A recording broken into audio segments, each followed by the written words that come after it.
फिर चढ़ै दिवस गुरबाणी गावै, बहदया उठदया हर नाम ध्यावै। जो सास गिरास ध्याए मेरा हर हर, सो गुर सिख गुरु मन भावै। जिसनो दयाल होवै मेरा स्वामी, तिस गुर सिख गुरु उपदेश सुनावै। जन नानक तूड़ मंगै तिस गुर सिख की, जो आप जपै अवरह नाम जपावै। सो कहो टल गुर सेवियै, अहनस सहज सुभाए। दर्शन परसियै गुरु कै, जन्म मरण दुख जाए।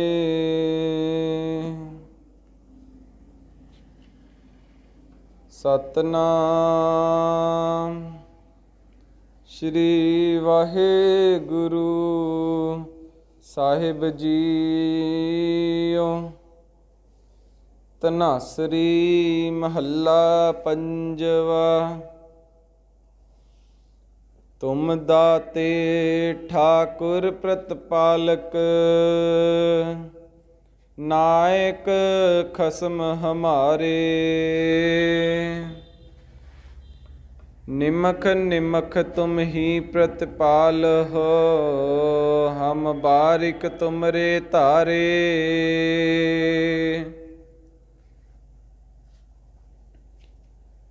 तुम दाते ठाकुर प्रतिपालक, नायक खसम हमारे।